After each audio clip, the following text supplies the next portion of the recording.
High বন্ধুরা, আপনারা সবাই কেমন আছেন? আশা করি ভালো আছেন, আমিও ভালো আছি। তো আজকে আমি মোরগের মাংস রান্না করছি। অনেক বড় মোরগ, 1.5 কেজি ওজনের মোরগ, খেতে অসাধারণ। তো সেটা আপনাদেরকে দেখাচ্ছি।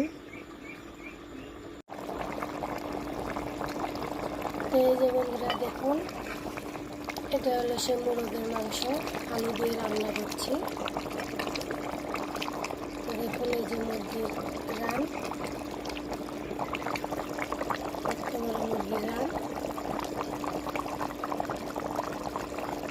এই মুরগির রানগুলো তো খেতে খুবই ভালোই লাগে।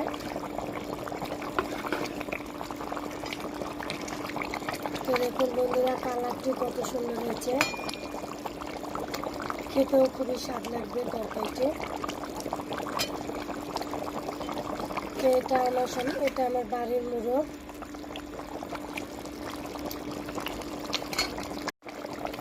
তো বাড়িতে মুরগি পুষে খেতে, মুরগি পুষে খেতে অসাধারণ লাগে। আপনারা যে কোনো বাড়ির পোষা মুরগি খাবেন, দেখবেন খেতে খুবই ভালো লাগবে। খামারের মুরগির চেয়ে বাড়ির মুরগির স্বাদ বেশি হয়।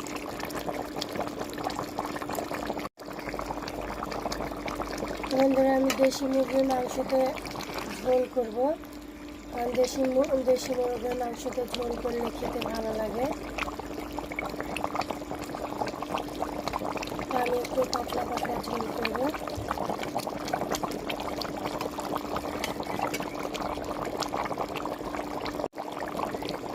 তো যে কোনো তরকারিতে ঝাল লবণ একটু চোখা বেশি করে ঠিকঠাক মতো দিবেন, দেখবেন খেতে খুবই ভালো লাগবে। দেখুন আলু কত সুন্দর সিদ্ধ হয়ে গেছে। দেখুন আলুগুলো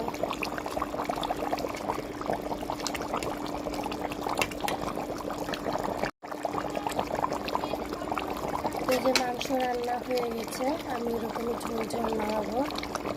দেশি মুরগির মাংসের ঝোল খেতে খুবই ভালো লাগে, এই জন্য আমি এরকমই নামাবো।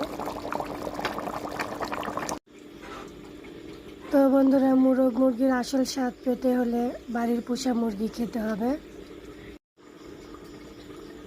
তো বাড়ির পোষা মোরগ কোথায় বিক্রি হয় খোঁজ করে নিয়ে এসে আপনারা রান্না করে খাবেন, দেখবেন ঠিক আসল স্বাদটি পেয়ে যাবেন, যে বাড়ির পোষা মুরগির কতটা স্বাদ।